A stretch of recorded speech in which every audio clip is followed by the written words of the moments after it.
Hello, Packers fans. Welcome into PackersNews.com. I'm Kassidy Hill, joined by Pete Dougherty. Here ahead of the big day, Pete.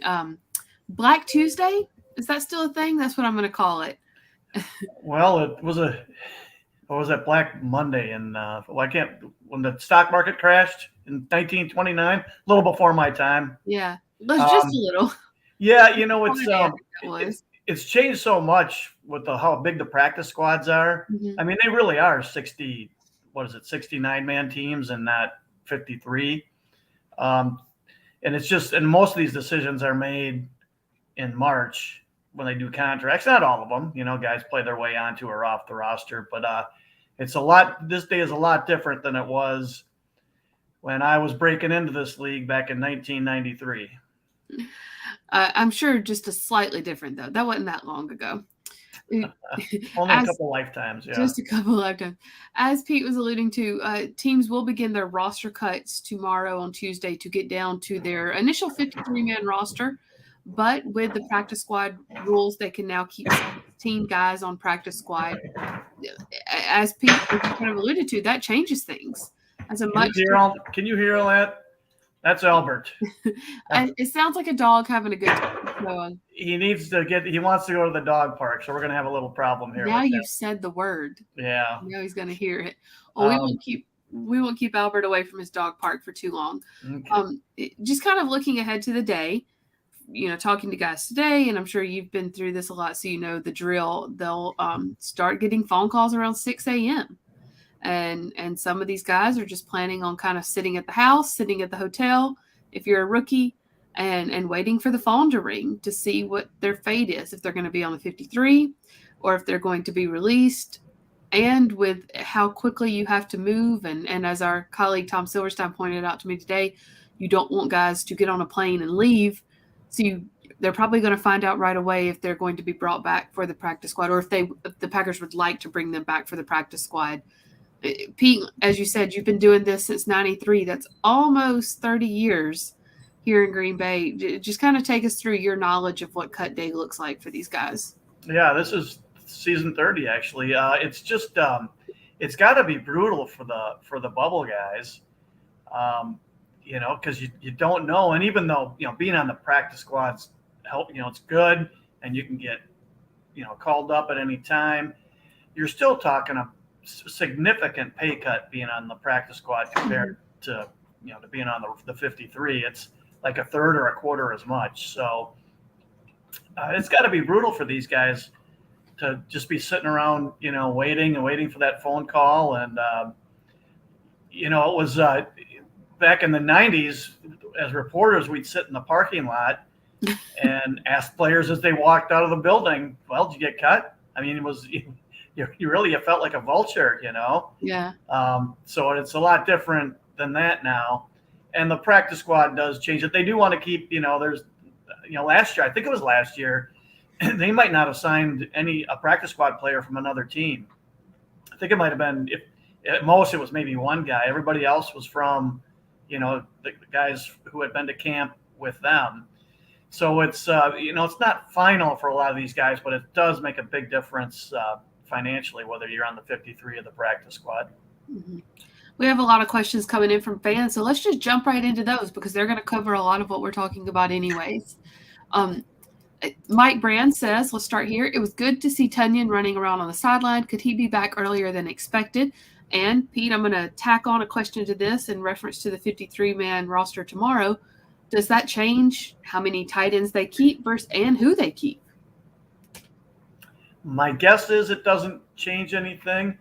I need to look up again the date that he tore his ACL, but we count 9 months from there, and that's the soonest he can come back. The Packers will not bring a guy back until he hits the 9-month mark. A lot of the studies show that if you come back before 9 months, you're far more likely to get compensatory injuries, to have arthritis issues quicker and more severely, all sorts of bad things. The risks go way up. So they won't bring guys back before 9 months. But even if he's ready to play fairly, pretty early, he's not going to be full speed, most likely. His snap count will be really low early, I would guess. So I'm thinking they're going to need at least 4 of them still. And if I'm the Packers, my hope is including Tunyon. Yeah. If I'm the Packers, I'm hoping by sometime in maybe November, he's a lot closer to full speed and playing good football, and maybe you have him for the second half or the last third of the season where he's back to something pretty close to what he was. I would say that would be a great scenario if it worked out that way. If I'm the Packers, I would look at that as being a really good scenario.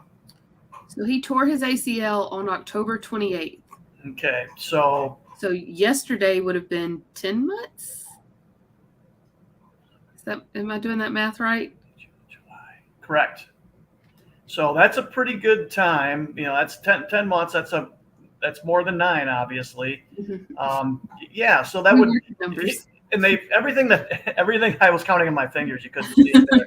Everything that the doctors tell you is I've talked to a couple of team doctors for different teams about this, and it's still, even though it's true that you can come back after 9 to 10, it takes about a year, that they say, for the nerves to regenerate. So when you replace the ACL, it's usually they're cutting from the patella tendon, and they put that in there, and when it's first put in, it doesn't have any nerve cells. It doesn't have the nerve connections, and so it takes about a full year to reestablish all those nerve connections, and that's what tells you, where your knee is in space. So when it's so important to movement, and so that's why guys say they don't feel normal until like that second season back, because it takes time for those nerves to regenerate. But that takes about a year. So we're talking in early to mid-November maybe is where he'll start feeling really a lot closer to actually normal. Which is where you want him to be hitting his stride. Yeah. A lot of football still to play, and of course the most important part of the season. So yeah. David Henderson asked what receivers get cut. David Kamali answered him, but Pete, we want to hear your answer too.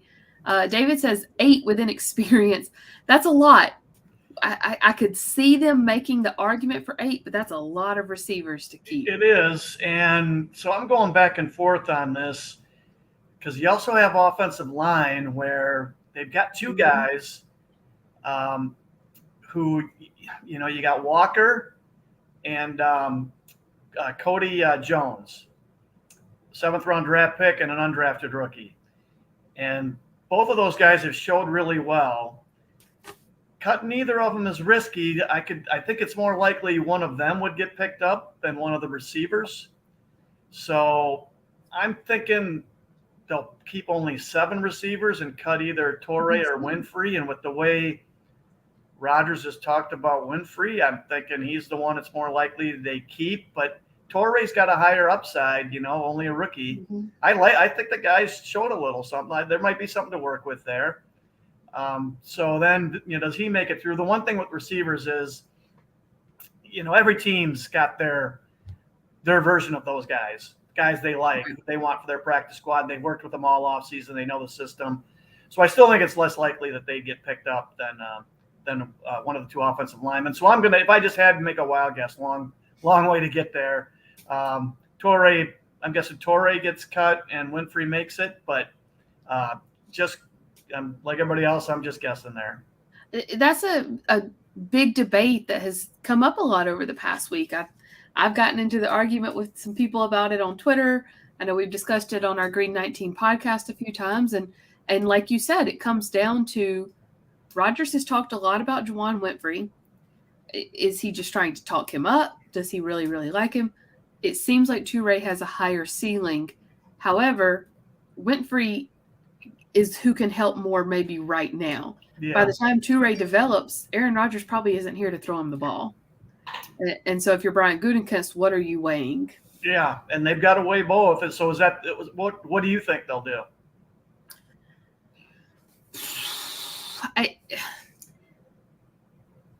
I have Toure on my predicted 53-man roster. I just think he's shown more.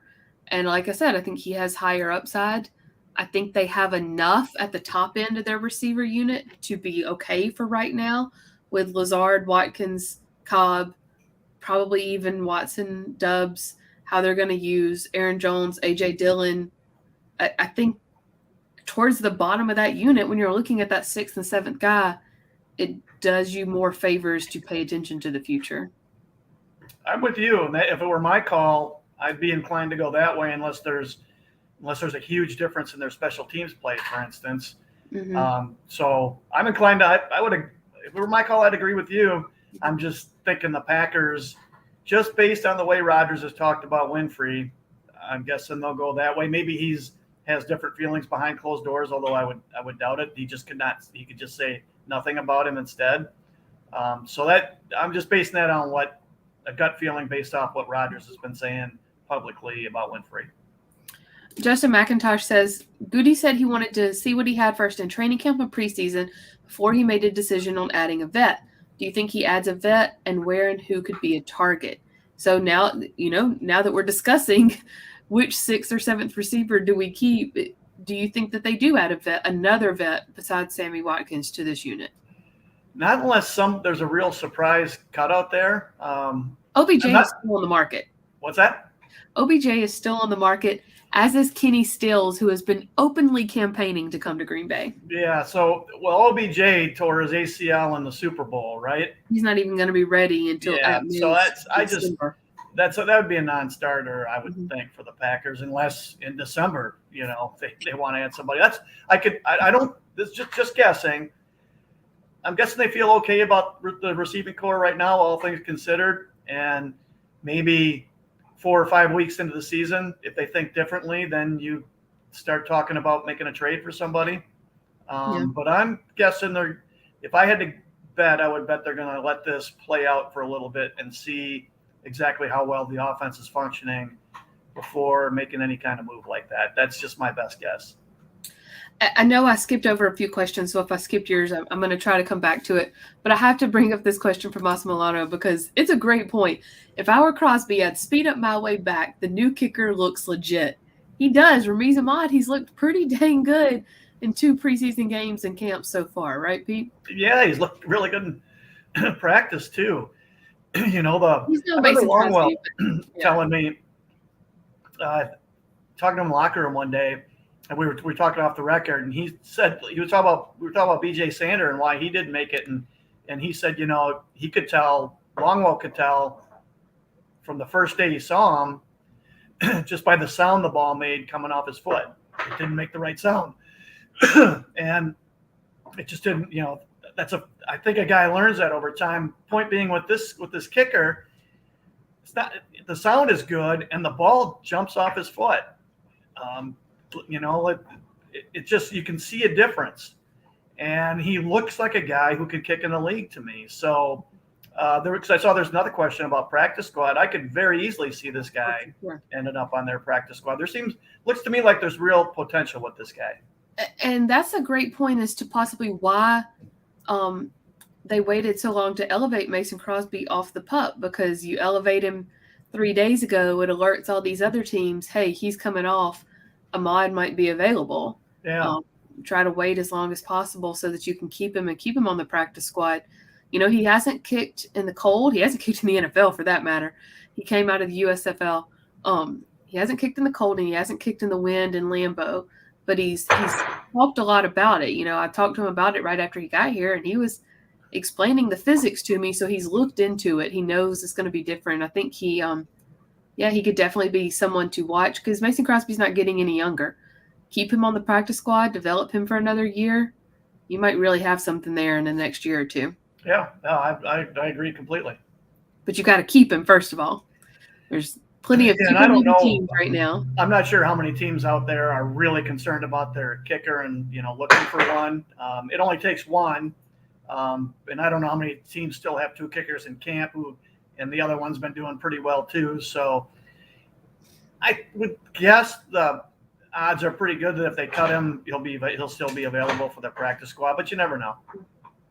Holly asked, will they keep 2 backup quarterbacks? There was a huge scrum today around Danny Etling, Pete. A lot of people wondering what his mindset is as they're heading into tomorrow, because you don't really see him getting rid of Jordan Love unless it's a trade, and a good trade at that after the preseason he's had. Do you see them just keeping Etling on the practice squad? Would they ever carry 3 on the active roster? They would carry 3, but I just can't imagine that they would do it with him. He's very much a developmental guy. He shows ability. I mean, I think we saw in camp and in the preseason games why they liked him over Bankert. I mean, Bankert had a lot of swagger and some moxie to him. Howitzer. What's that? And a howitzer. Yeah, he had a. Well, I don't. I wasn't convinced that his arm was that strong. It looked to me like to throw those intermediate passes. Mm-hmm. Bankert really had to crank it up to do it. I think this guy's got a stronger arm, and he's just a bigger guy and a better athlete, so there's more upside. But I find it really hard to believe that they would keep him on the 53. I just don't see that happening at all. I find it really hard to believe anybody would put Edeling on their 53 right now. Just They wouldn't know what they were getting. He's a perfect practice squad quarterback. And let me rephrase my word howitzer for Bankert's arm, because you're right. It looks like Edeling has a better arm. It just looks more effortless for him, which is really what you want. Yeah. With Bankert, it looked like he was putting everything into it, and that he was just pounding that ball every time he threw it. Yeah, that was kind of a sign that he had probably had limited arm talent. And he was a good guy to have around, and he did okay, but I could see why when they made the move, I wondered why. But after watching camp and preseason, this guy just has more upside. Really good question here from Richard. Tell me if I'm saying that name wrong. Hey, Pete and Kassidy, are there any veterans out there you are keeping an eye on for the Packers to sign? Any players cut by other teams so far that you are interested in? How about that special team stud cut by the Jags, Rudy Ford? I actually covered Rudy Ford. He is a pretty good special teams guy, but with Dallin Levitt already here, do they need another guy that can come in and sort of lead their special teams? It would be a replacement. I don't think there's not room for both. I don't know anything about Rudy Ford. That did catch my eye when they cut him, and I saw the stuff that he was, considered a good special teams player. So I would think it's a guy they would at least look at. But if Bisaccia really, really likes Levitt, then they would make a change. But there's nobody out there that I'm specifically looking for teams to cut, because you just don't know who it's going to be. Last year the Packers ended up, I don't know if they made any claims, but they weren't awarded any waiver claims last year. And I'm not sure that they made any either, but they definitely were not awarded one. I think I saw where it was 27 or 28 players acquired on waiver after final cuts last year. So that's, just a couple percentage points less than one per team. Yeah, sure. I'm trusting your math there. Sounds good to me. Karen says, Amari Rodgers looks hot. Hopefully they keep him. I will never forget the Rodgers to Rodgers touchdown. Amari Rodgers has helped his stock this year. Could he dictate what they decide to do with the running back room and possibly cutting Patrick Taylor and Tyler Goodson? Yeah, it definitely could, because he could be your emergency back to get to finish up a game if they want to go that way. And I did see, I'd forgotten this, but I saw on Twitter somewhere somebody posted, it was like 3 or 4 years ago, they kept only 2 backs on their 53. Now, I don't know how long after that they might have added a third. Sometimes, the roster could change by Wednesday even. There could be a couple changes. Mm-hmm. But I could see Rodgers doing that, being their emergency running back.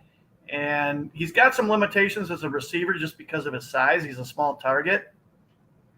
But I guess I would describe him as a poor man's Randall Cobb when Cobb was in his prime. Mm-hmm. So they can use, he'll be their best jet sweep guy. So maybe that'll make a comeback in their offense.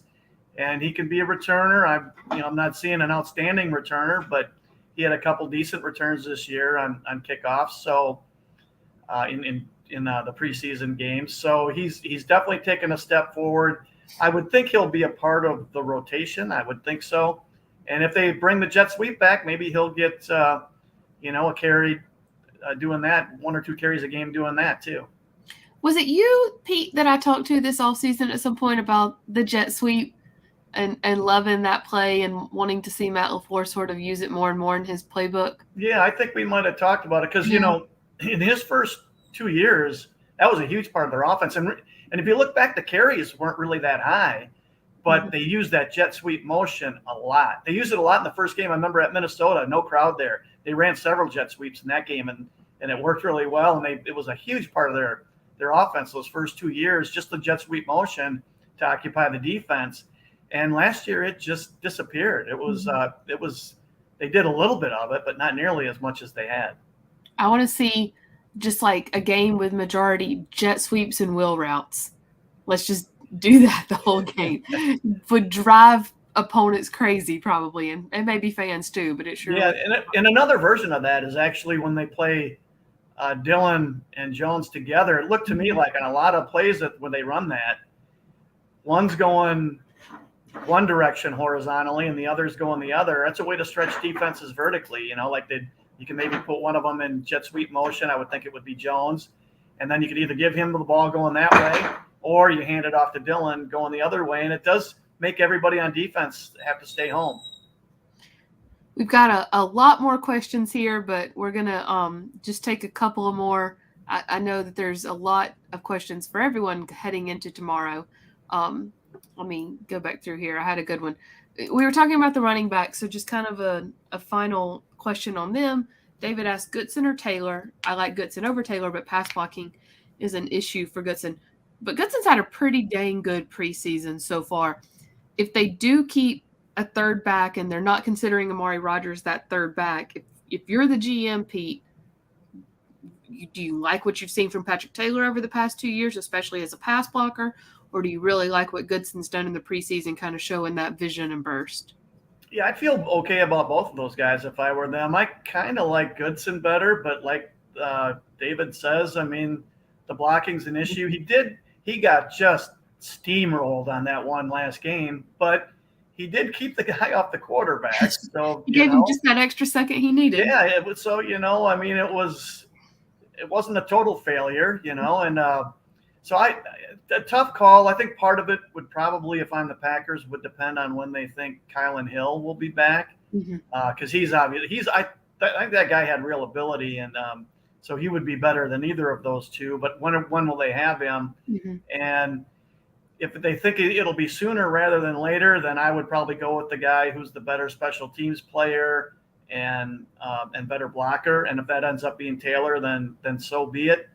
And I would think, just like with receiver, all these teams have their Goodsons and Taylors, guys they like who they might cut, but they keep on their practice squad. I don't think there's a lot of risk for either of those guys getting picked up, getting claimed by another team. Could be wrong, but that would be, if I'm the Packers, I'm thinking you could safely cut both and bring back one or both to your practice squad.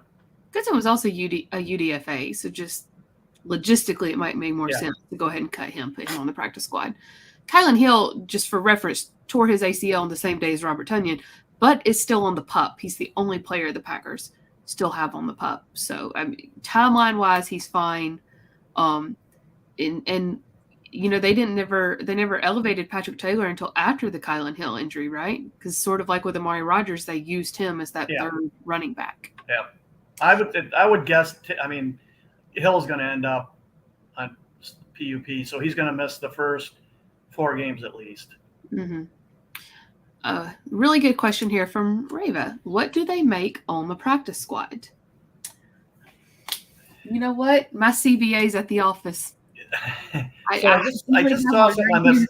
I don't know the exact numbers, but I did see that the rules changed, and so there's like they called it variable pay or variable minimum maximum instead of a set basically a set fee. So I think veterans can get up to like $360,000. I think it was, or 320. It was somewhere in that vicinity.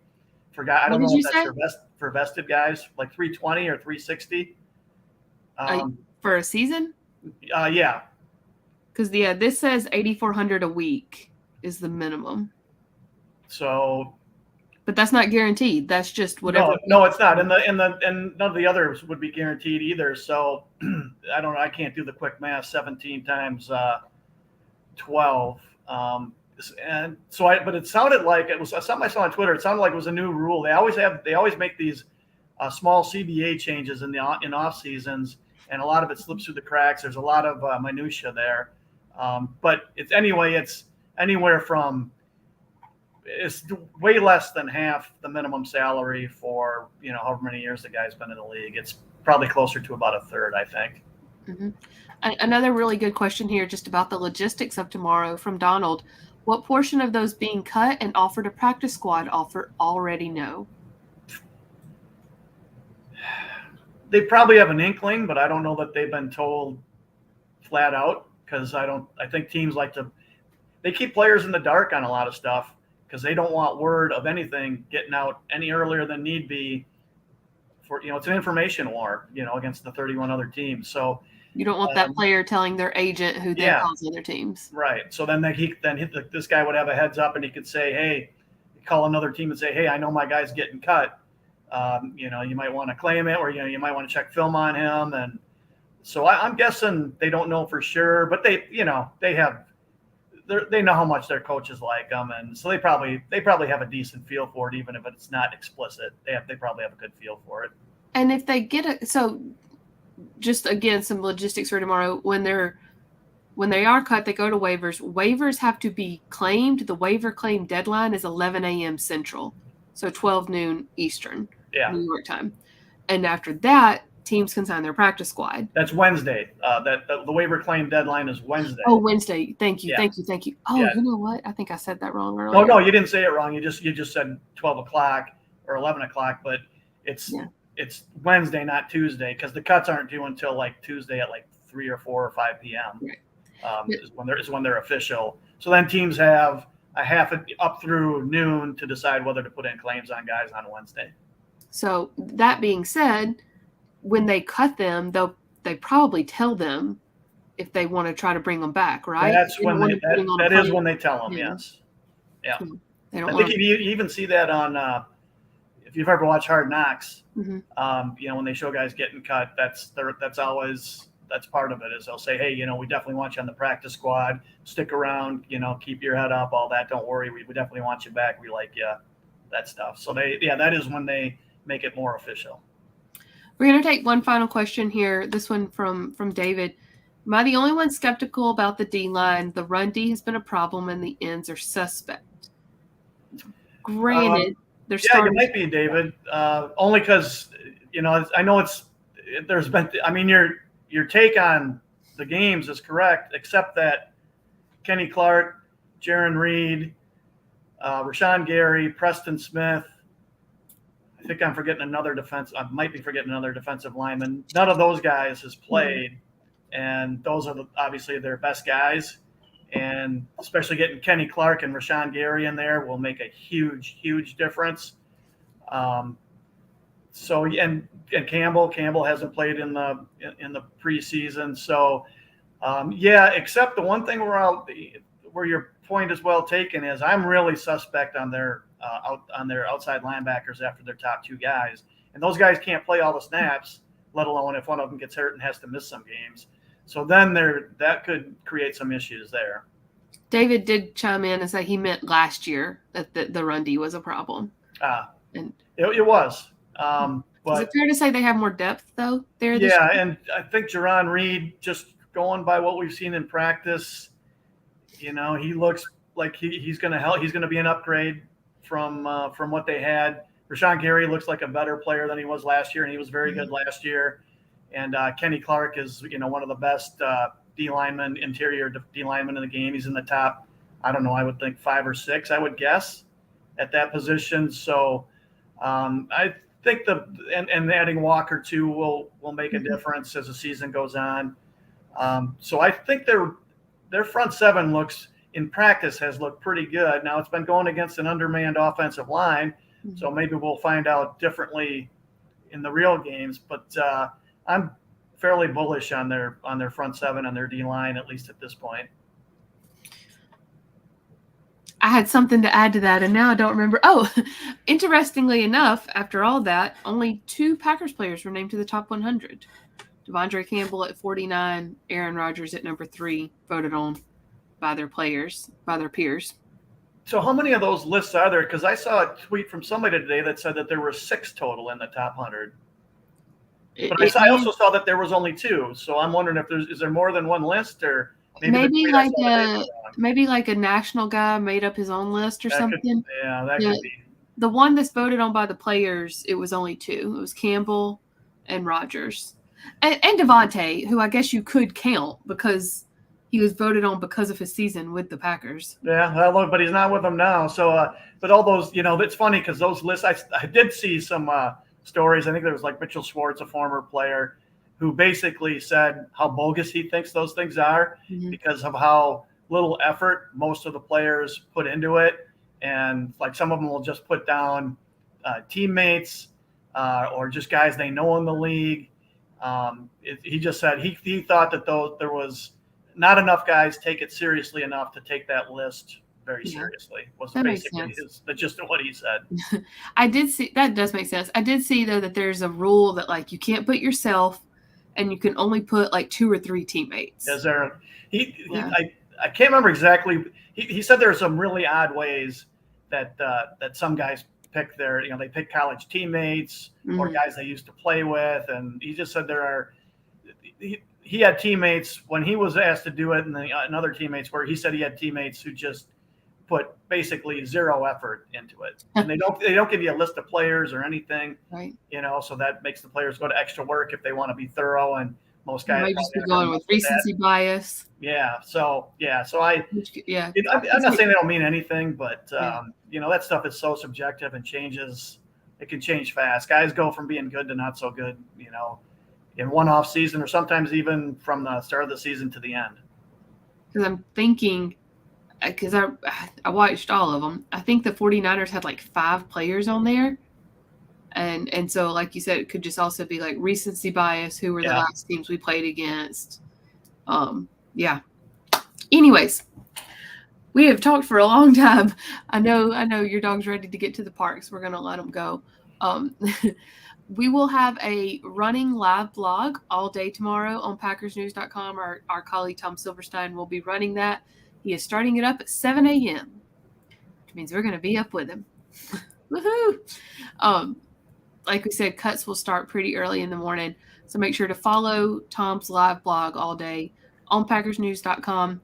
And then we will have, stories if any big names are cut, and then complete analysis and reaction. I know, Pete, you have a lot of stuff planned for the back half of this week, kind of after this roster takes shape. So a big week for the Packers, and I guess for every NFL club across the country. A big week, and then a quiet weekend next weekend, and then football. And the regular season marathon begins. Get ready for that horn. And in Minneapolis. Get ready for the horn in Minneapolis. That'll be fun. Maybe we'll hear that at practice next week just to get the players ready. We'll hear what? Maybe LaFleur will bring that horn into practice next week to get the players ready. There are some Packers coaches who that's got to be in their nightmares. Probably so, because that was getting blown out of that, getting beaten badly in that stadium. Holmgren had a terrible time. It was the old Metrodome. They had a terrible time in that place. That thing he must hear that in his nightmares. I'm probably going to start hearing it tonight too. I've talked myself into it. As we said, full coverage on PackersNews.com tomorrow, and then the rest of the week with analysis and reaction as the Packers get ready to cut down to their 53-man roster and then stack their practice squad. Pete, thanks so much. Everyone, thanks for watching, for chiming in. We'll see you next time.